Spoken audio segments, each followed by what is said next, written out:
Nama asli Abu Nawas adalah Abu Ali Al-Hasan bin Hani Al-Hakami.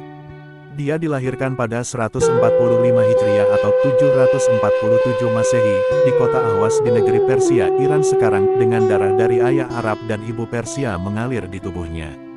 Abu Nawas merupakan seorang pujangga Arab dan dianggap sebagai salah satu penyair terbesar sastra Arab klasik. Abu Nawas juga muncul beberapa kali dalam kisah 1001 Malam. Ayahnya, Hani Al-Hakam, merupakan anggota Legiun Militer Marwan II. Sementara ibunya bernama Jalban, wanita Persia yang bekerja sebagai pencuci kain wol. Sejak kecil ia sudah yatim. Sang ibu kemudian membawanya ke Basrah, Irak. Di kota inilah Abu Nawas belajar berbagai ilmu pengetahuan. Masa mudanya penuh perilaku kontroversial yang membuat Abu Nawas tampil sebagai tokoh yang unik dalam khazanah sastra Arab Islam. Meski begitu, sajak-sajaknya juga syarat dengan nilai spiritual, di samping cita rasa kemanusiaan dan keadilan. Abu Nawas belajar sastra Arab kepada Abu Zaid Al-Ansari dan Abu Ubaidah. Ia juga belajar Al-Quran kepada Yakub Al-Hadrami. Sementara dalam ilmu hadis, ia belajar kepada Abu Walid bin Ziyad, Muktamir bin Sulaiman, Yahya bin Said Al-Katan, dan Azhar bin Sa'ad As-Saman. Inilah beberapa kisah Abu Nawas, mari kita simak bersama. 1. Memindahkan istana raja.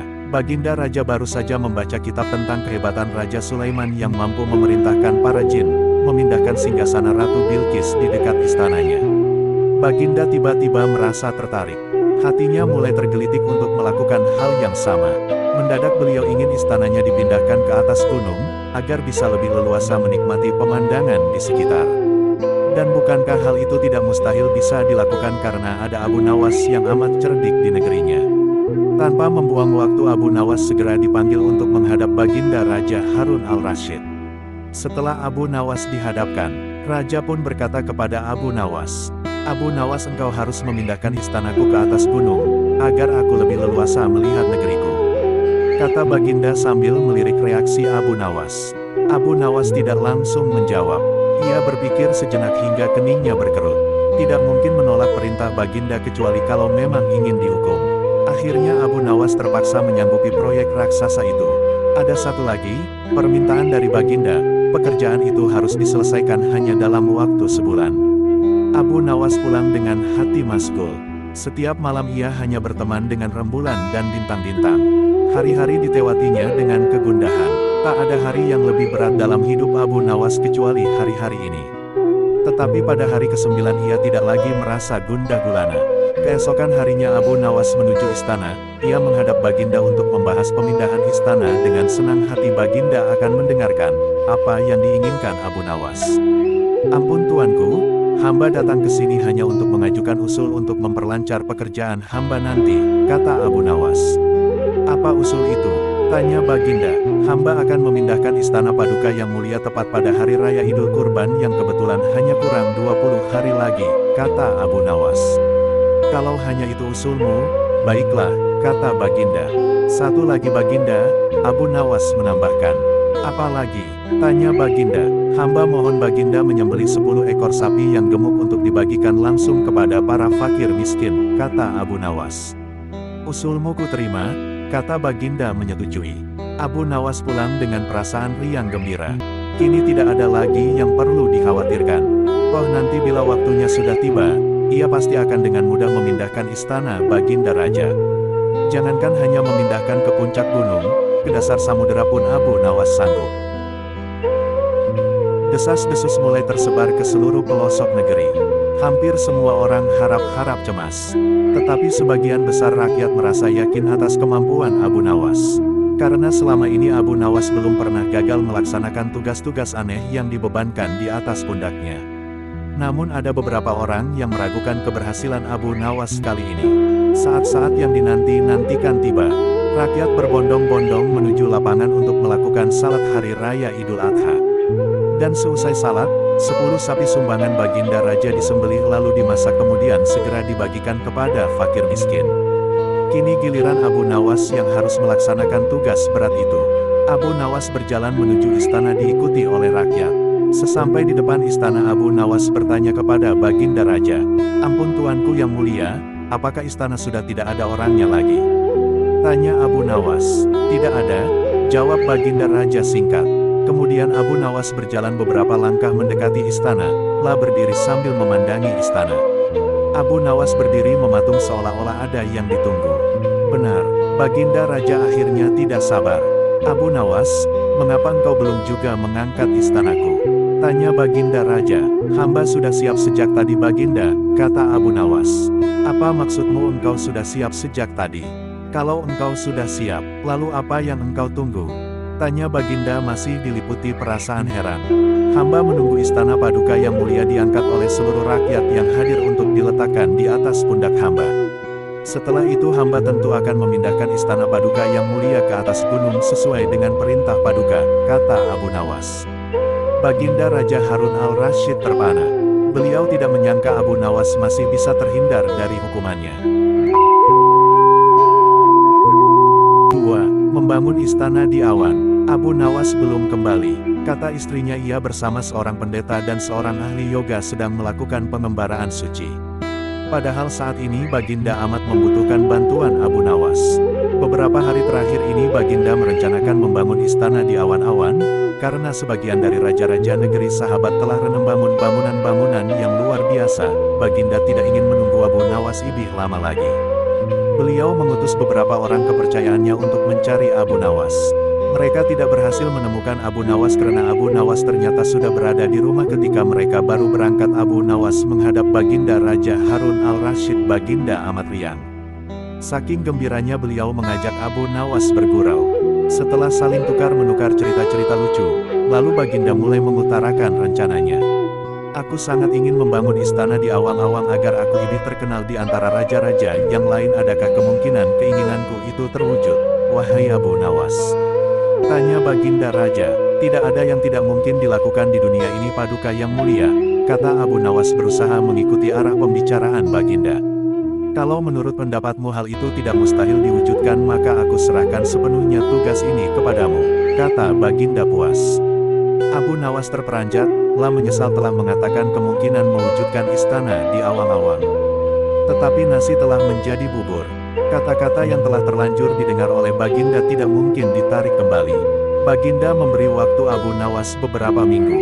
Rasanya tak ada yang lebih berat bagi Abu Nawas kecuali tugas yang diembannya sekarang.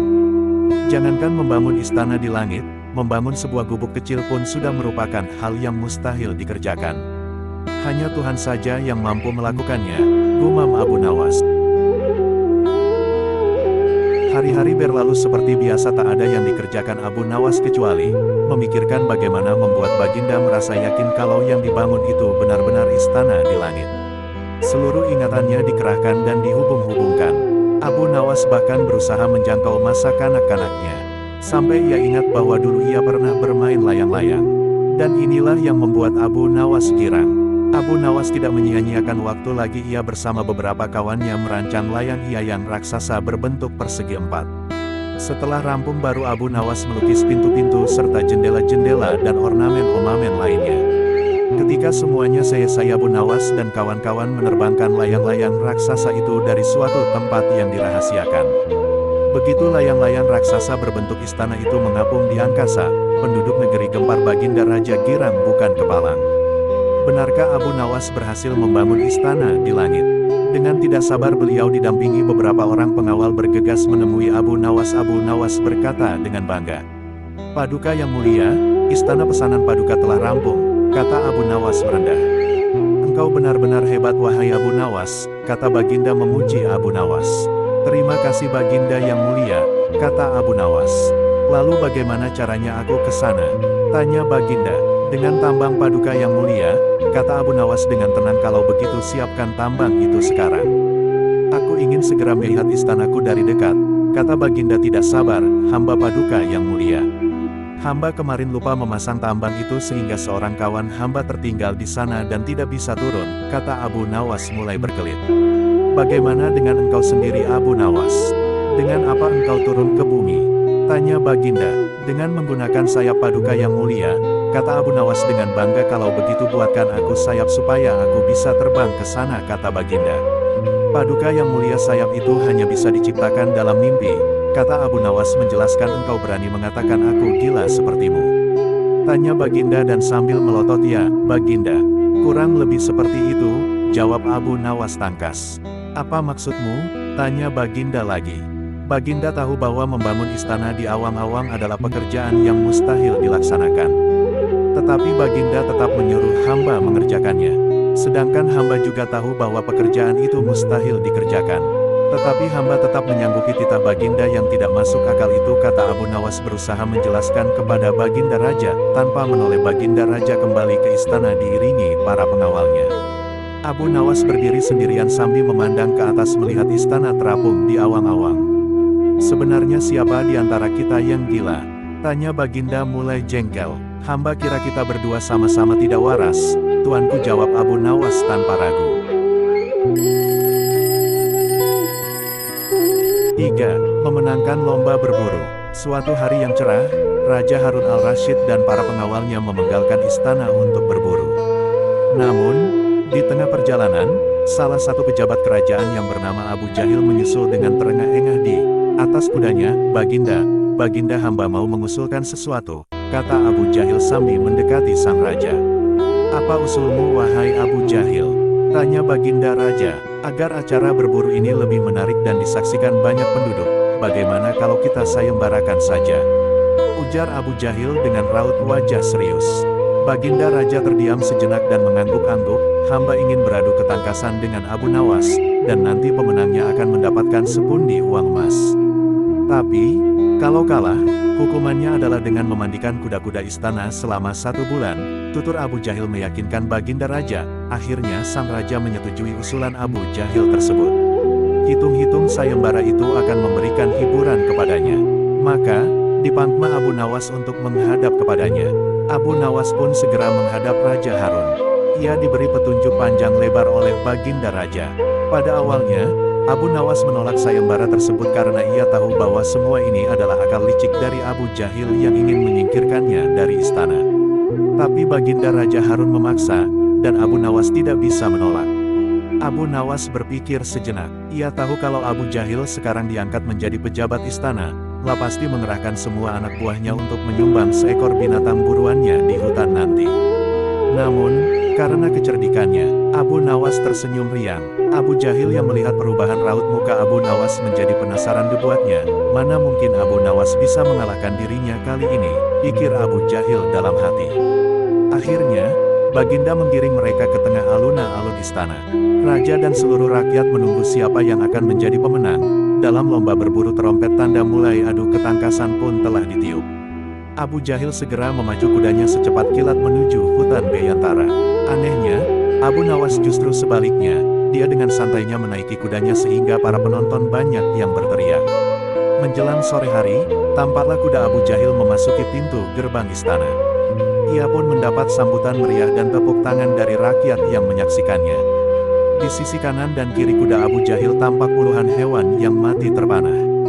Abu Jahil dengan senyum bangga memperlihatkan semua binatang buruannya di tengah lapangan. Abu Jahil berhak memenangkan lomba ini, lihat, binatang buruanku banyak. Mana mungkin Abu Nawas mengalahkanku?" teriaknya lantang yang membuat para penonton semakin ramai bertepuk tangan. Tidak berapa lama kemudian, terdengar suara kaki kuda Abu Nawas. Semua orang mentertawakan dan meneriakinya karena Abu Nawas tak membawa satu pun binatang buruan di kudanya. Tapi, Abu Nawas tidak tampak gusar sama sekali. Ia malah tersenyum dan melambaikan tangan. Baginda Raja menyuruh 2 orang pengawalnya maju ke tengah lapangan dan menghitung jumlah binatang buruan yang didapatkan 2 peserta tersebut. Dan kesempatan pertama, para pengawal menghitung jumlah binatang hasil buruan Abu Jahil. 35 ekor kelinci ditambah 5 ekor rusa dan 2 ekor babi hutan, kata salah satu pengawal. "Kalau begitu akulah pemenangnya karena Abu Nawas tak membawa seekor binatang pun," teriak Abu Jahil dengan sombongnya. Tenang, aku membawa ribuan binatang. Jelaslah aku pemenangnya dan engkau wahai Abu Jahil, silahkan memandikan kuda-kuda istana menurut aturan lomba. Semua binatang boleh ditangkap, yang penting jumlahnya, kata Abu Nawas sambil membuka bambu kuning yang telah diisi dengan ribuan semut merah. "Jumlahnya sangat banyak Baginda, mungkin ribuan, kami tak sanggup menghitungnya lagi," kata pengawal kerajaan yang menghitung jumlah semut itu. Melihat kenyataan itu, Abu Jahil tiba-tiba saja jatuh pingsan. Baginda Raja tertawa terpingkal-pingkal dan langsung memberi hadiah kepada Abu Nawas. Kecerdikan dan ketulusan hati pasti bisa mengalahkan kelicikan.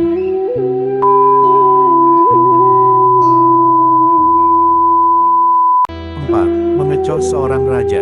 Sejak peristiwa penghancuran barang-barang di istana oleh Abu Nawas yang dilegalisir oleh Baginda, sejak saat itu pula Baginda ingin menangkap Abu Nawas untuk dijebloskan ke penjara. Sudah menjadi hukum bagi siapa saja yang tidak sanggup melaksanakan titah Baginda, maka tak disangsikan lagi ia akan mendapat hukuman. Baginda tahu Abu Nawas amat takut kepada beruang. Suatu hari Baginda memerintahkan prajuritnya menjemput Abu Nawas agar bergabung dengan rombongan Baginda Raja Harun al-Rasyid. Berburu beruang, Abu Nawas merasa takut dan gemetar tetapi ia tidak berani menolak perintah Baginda. Dalam perjalanan menuju ke hutan, tiba-tiba cuaca yang cerah berubah menjadi mendung. Baginda memanggil Abu Nawas. Dengan penuh rasa hormat Abu Nawas mendekati Baginda. "Tahukah mengapa engkau aku panggil?" tanya Baginda tanpa sedikit pun senyum di wajahnya. "Ampun tuanku, hamba belum tahu," kata Abu Nawas. "Kau pasti tahu bahwa sebentar lagi akan turun hujan. Hutan masih jauh dari sini. Kau kuberi kuda yang lamban. Sedangkan aku dan pengawal-pengawalku akan menunggang kuda yang cepat. Nanti pada waktu santap siang kita berkumpul di tempat peristirahatanku. Bila hujan turun kita harus menghindarinya dengan cara kita masing-masing agar pakaian kita tetap kering. Sekarang kita berpencar," Baginda menjelaskan. Kemudian Baginda dan rombongan mulai bergerak. Abu Nawas kini tahu Baginda akan menjebaknya, ia harus mencari akal. Dan, ketika Abu Nawas sedang berpikir tiba-tiba hujan turun. Begitu hujan turun Baginda dan rombongan segera memacu kuda untuk mencapai tempat perlindungan yang terdekat. Tetapi karena derasnya hujan, Baginda dan para pengawalnya basah kuyup. Ketika santap siang tiba Baginda segera menuju tempat peristirahatan. Belum sempat baju Baginda dan para pengawalnya kering, Abu Nawas datang dengan menunggang kuda yang lamban. Baginda dan para pengawet terperangah karena baju Abu Nawas tidak basah. Padahal dengan kuda yang paling cepat pun tidak bisa mencapai tempat berlindung yang paling dekat. Pada hari kedua Abu Nawas diberi kuda yang cepat yang kemarin ditunggangi Baginda Raja. Kini Baginda dan para pengawal-pengawalnya mengendarai kuda-kuda yang lamban. Setelah Abu Nawas dan rombongan kerajaan berpencar, hujan pun turun seperti kemarin. Malah hujan hari ini lebih deras daripada kemarin. Baginda dan pengawalnya langsung basah kuyup, karena kuda yang ditunggangi tidak bisa berlari dengan kencang. Ketika saat bersantap siang tiba, Abu Nawas tiba di tempat peristirahatan lebih dahulu dari Baginda dan pengawalnya. Abu Nawas menunggu Baginda Raja.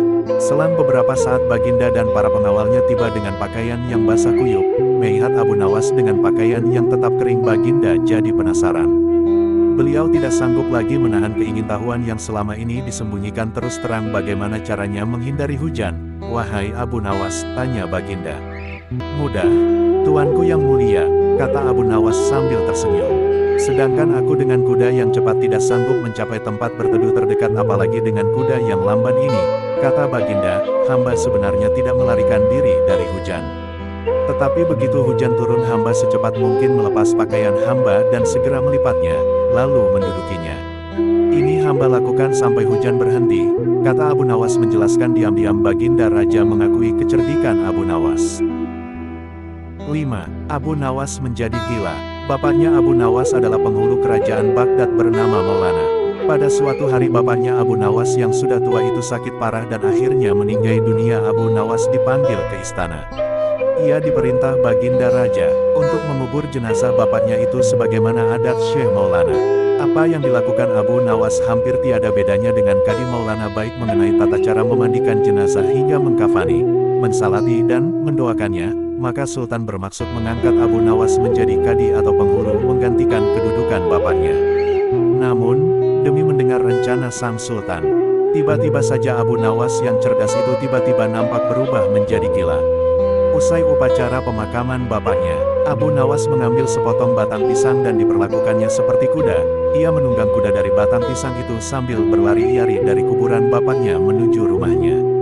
Orang yang melihat menjadi terheran-heran dibuatnya. Pada hari yang lain ia mengajak anak-anak kecil dalam jumlah yang cukup banyak untuk pergi ke makam bapaknya. Dan di atas makam bapaknya itu ia mengajak anak-anak bermain rebana dan bersukacita. Kini semua orang semakin heran atas kelakuan Abu Nawas itu.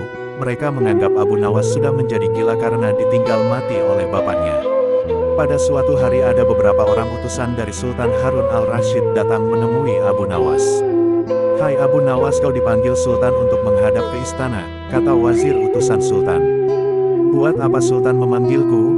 Aku tidak ada keperluan dengannya," kata Abu Nawas dengan entengnya seperti tanpa beban.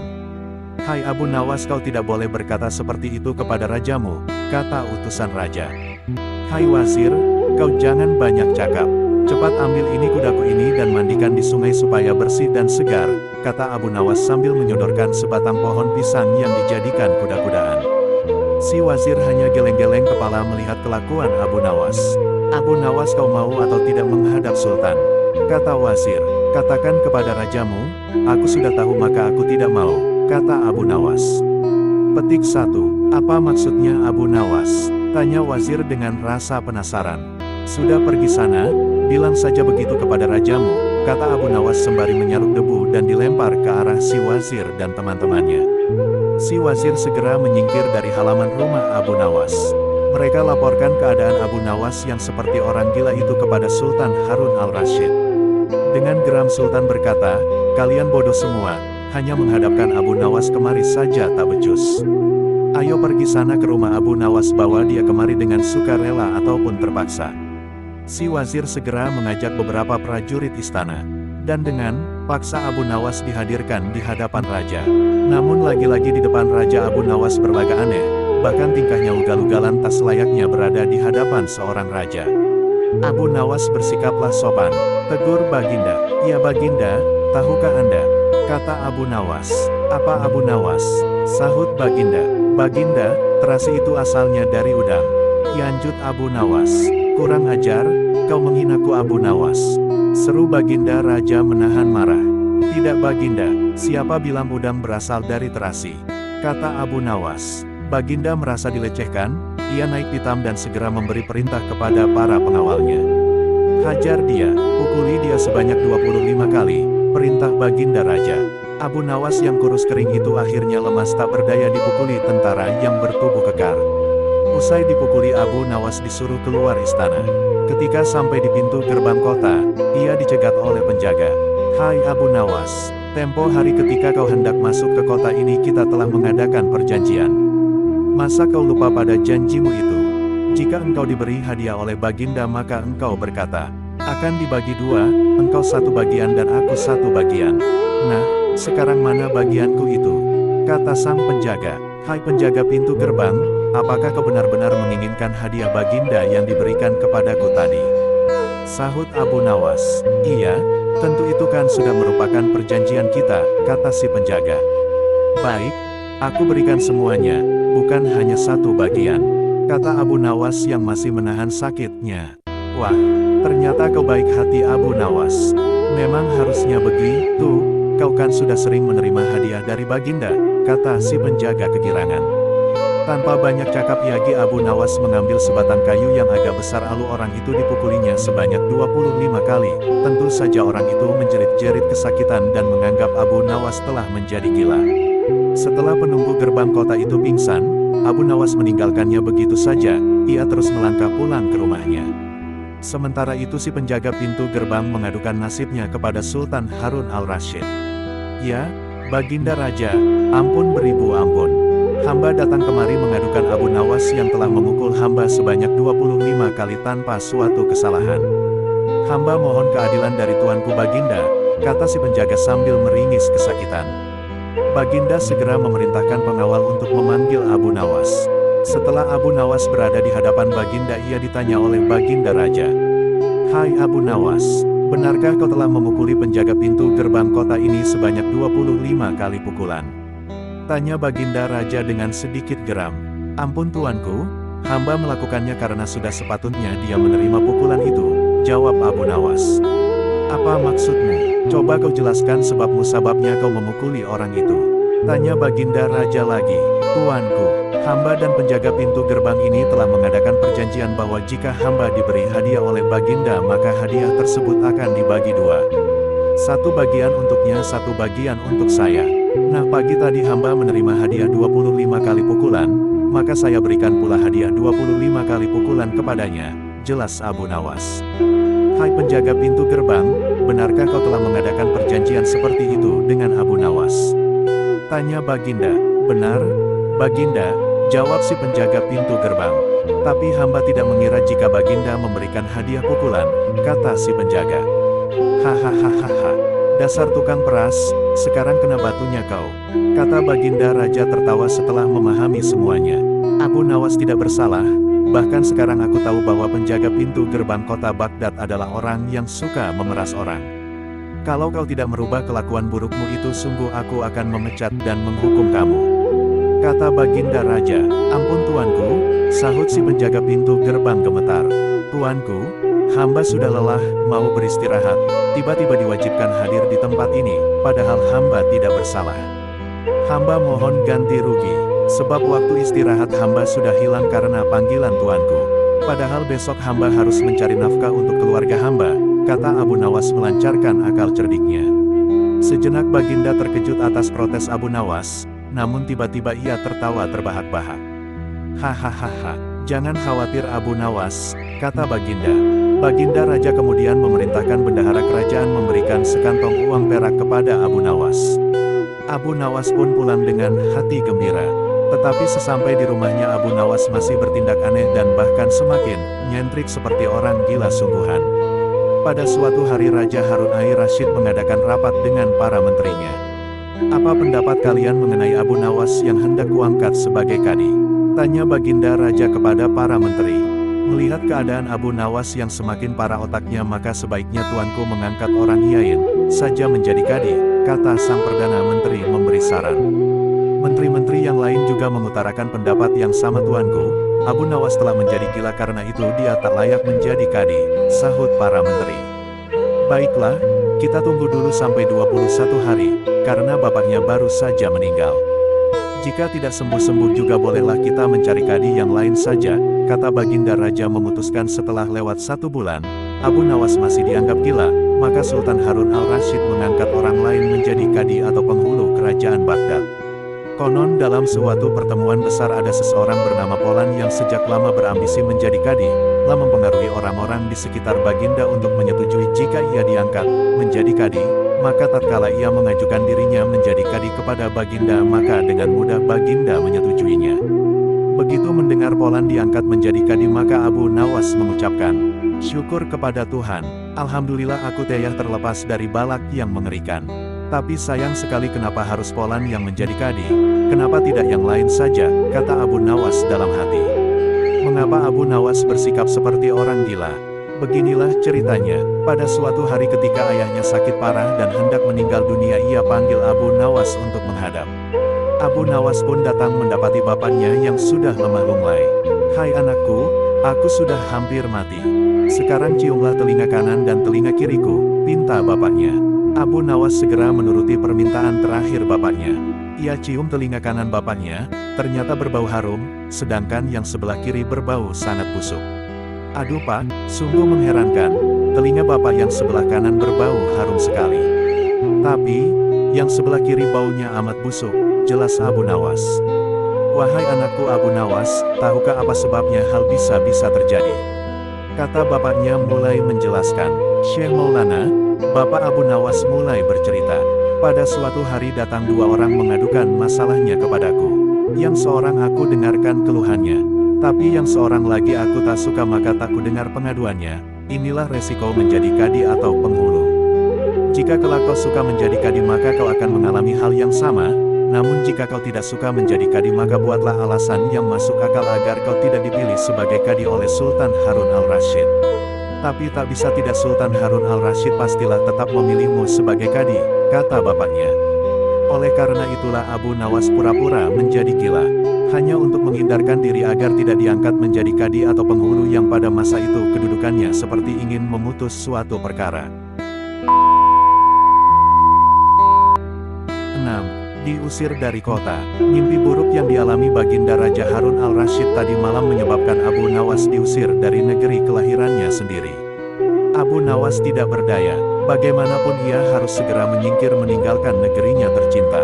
Hanya karena mimpi, masih jelas terngiang-ngiang kata-kata Baginda Raja di telinga Abu Nawas. Tadi malam aku bermimpi bertemu dengan seorang laki-laki tua. Ia mengenakan jubah putih. Ia berkata bahwa negerinya akan ditimpa bencana bila orang yang bernama Abu Nawas masih tetap tinggal di negeri ini. Ia harus diusir dari negeri ini sebab orang itu membawa kesialan. Ia boleh kembali ke negerinya dengan syarat tidak boleh dengan berjalan kaki, berlari, merangkak, melompat-lompat dan menunggang keledai atau binatang tunggangan yang lain, kata Baginda Raja kepada Abu Nawas dengan bekal yang diperkirakan cukup. Abu Nawas mulai meninggalkan rumah dan istrinya. Istri Abu Nawas hanya bisa mengiringi kepergian suaminya dengan derayan air mata. Sudah 2 hari penuh Abu Nawas mengendarai keledainya. Bekal yang dibawanya mulai menipis. Abu Nawas tidak terlalu meratapi pengusiran dirinya dengan kesedihan yang terlalu mendalam. Sebaliknya Abu Nawas merasa bertambah yakin bahwa Tuhan Yang Maha Perkasa akan segera menolong keluar dan kesulitan yang sedang melilit pikirannya. Bukankah tiada seorang teman pun yang lebih baik daripada Allah Subhanahu wa Ta'ala dalam saat-saat seperti itu? Pikir Abu Nawas di dalam hati. Setelah beberapa hari Abu Nawas berada di negeri orang, ia mulai diserang rasa rindu yang menyayat-nyayat hatinya yang paling dalam. Rasa rindu itu makin lama makin menderu-deru yang sulit untuk dibendung. Memang, tak ada jalan keluar yang lebih baik daripada berpikir. Apakah dengan akal ia harus melepaskan diri?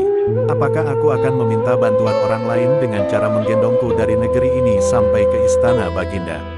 Tidak akan ada seorang pun yang sanggup melakukannya. Aku harus bisa menolong diriku sendiri tanpa melibatkan orang lain, pikir Abu Nawas lagi pada hari ke-19 Abu tidak termasuk larangan Baginda Raja Harun al-Rasyid. Setelah segala sesuatunya dipersiapkan, Abu Nawas berangkat, menuju ke negerinya sendiri. Perasaan rindu dan senang menggumpal menjadi satu. Kerinduan yang selama ia melecut-lecut semakin menggila karena Abu Nawas tahu sudah semakin dekat dengan kampung halaman. Mengetahui Abu Nawas bisa pulang kembali, penduduk negeri gembira, desas-desus tentang kembalinya Abu Nawas segera menyebar dengan cepat. Secepat bau semerbak bunga yang menyerbu hidung. Kabar kepulangan Abu Nawas juga sampai ke telinga Baginda Harun al-Rasyid. Baginda juga merasa gembira mendengar berita itu tetapi dengan alasan yang sama sekali berbeda. Rakyat gembira melihat Abu Nawas pulang kembali, karena mereka mencintainya. Sedangkan Baginda Raja gembira mendengar Abu Nawas pulang kembali karena beliau merasa yakin kali ini pasti Abu Nawas tidak akan bisa mengelak dari hukuman. Namun, Baginda amat kecewa dan merasa terpukul melihat cara Abu Nawas pulang ke negerinya. Baginda sama seangin, tidak pernah membayangkan kalau Abu Nawas ternyata bergelayut di bawah perut keledai. Sehingga Abu Nawas terlepas dari sanksi hukuman, yang akan dijatuhkan karena memang tidak bisa dikatakan telah melanggar larangan Baginda Raja. Karena Abu Nawas tidak mengendarai keledai. 7. Menangkap angin. Abu Nawas kaget bukan main ketika seorang utusan Baginda Raja datang ke rumahnya. Ia harus menghadap Baginda secepatnya.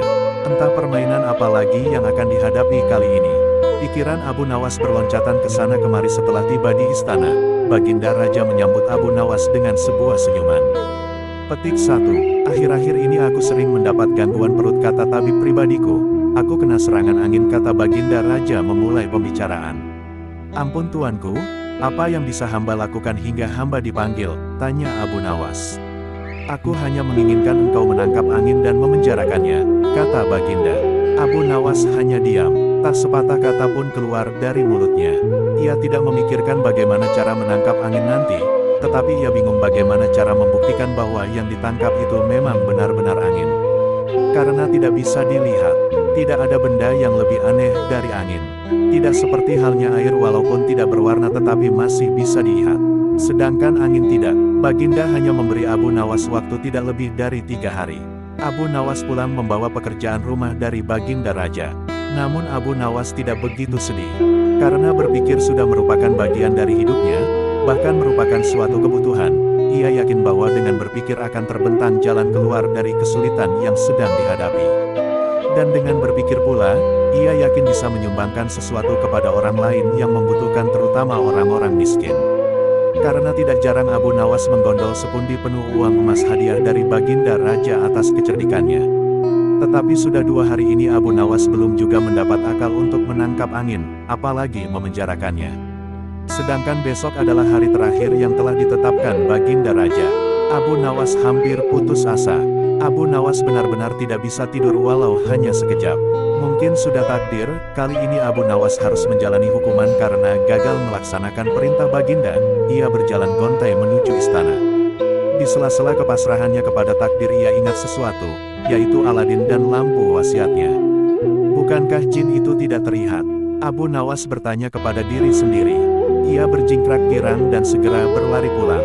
Sesampai di rumah ia secepat mungkin menyiapkan segala sesuatunya kemudian menuju istana. Di pintu gerbang istana Abu Nawas langsung dipersilahkan masuk oleh para pengawal karena Baginda sedang menunggu kehadirannya. Dengan tidak sabar Baginda langsung bertanya kepada Abu Nawas. "Sudahkah engkau berhasil memenjarakan angin, hai Abu Nawas?"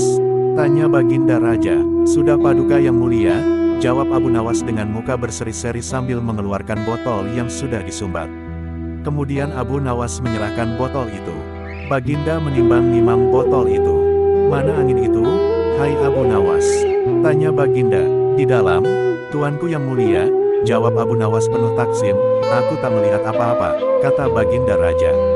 "Ampun Tuanku, memang angin tak bisa dilihat, tetapi bila Paduka ingin tahu angin, tutup botol itu harus dibuka terlebih dahulu," kata Abu Nawas menjelaskan. Setelah tutup botol dibuka, Baginda mencium bau busuk, bau kentut yang begitu menyengat hidung. "Bau apa ini, hai Abu Nawas?" tanya Baginda marah. "Ampun Tuanku Yang Mulia, tadi hamba buang angin dan hamba masukkan ke dalam botol karena hamba takut angin yang hamba buang itu keluar maka hamba memenjarakannya dengan cara menyumbat mulut botol," kata Abu Nawas ketakutan. Tetapi Baginda tidak jadi marah karena penjelasan Abu Nawas memang masuk akal. "Hahaha, kau memang pintar Abu Nawas," puji Baginda Raja. "Tapi, jangan keburu tertawa dulu, dengar dulu apa kata Abu Nawas, Baginda."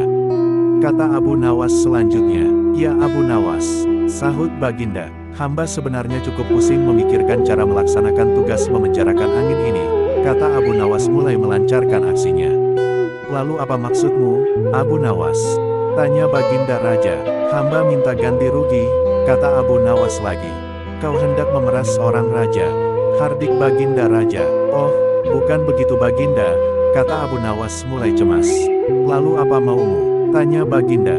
"Baginda harus memberi saya hadiah berupa uang sekedar untuk bisa belanja dalam 1 bulan, pinta Abu Nawas memelas. "Kalau tidak," tantang Baginda, "kalau tidak hamba akan menceritakan kepada halayak ramai bahwa Baginda telah dengan sengaja mencium kentut hamba," kata Abu Nawas. "Hah?"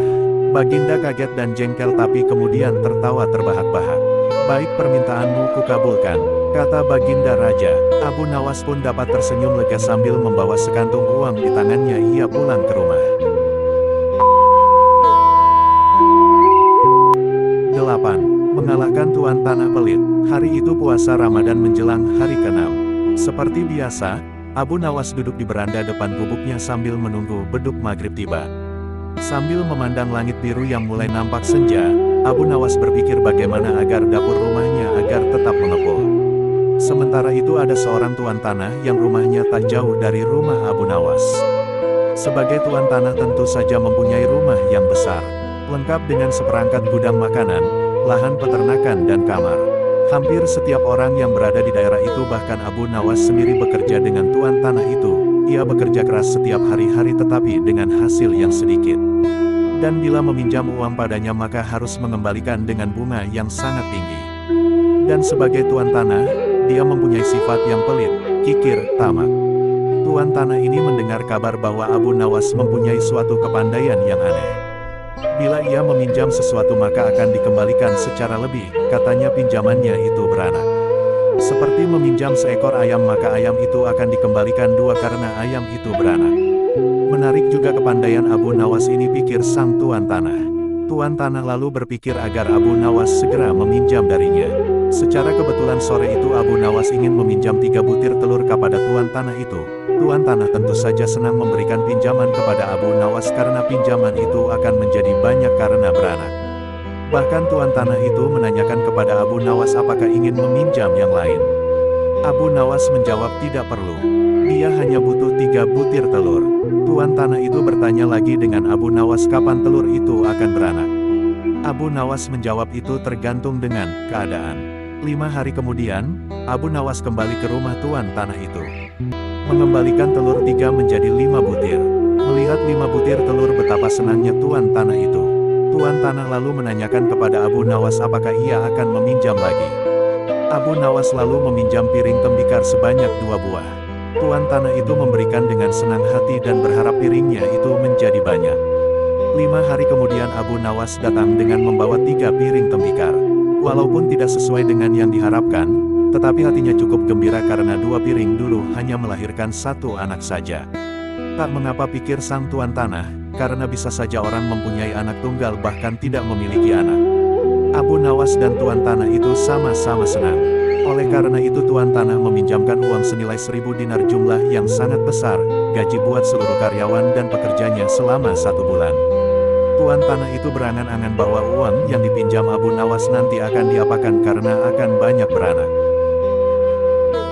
Tuan tanah itu menanti dengan tidak sabar.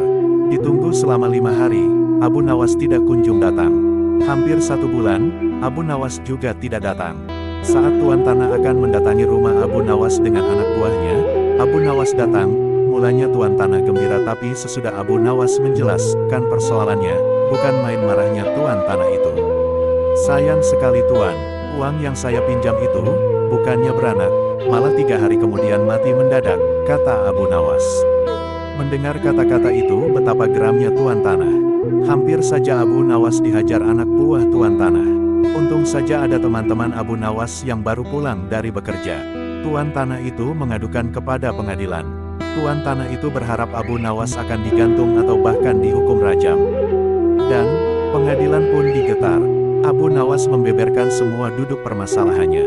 Demikian juga tuan tanah itu menjelaskan.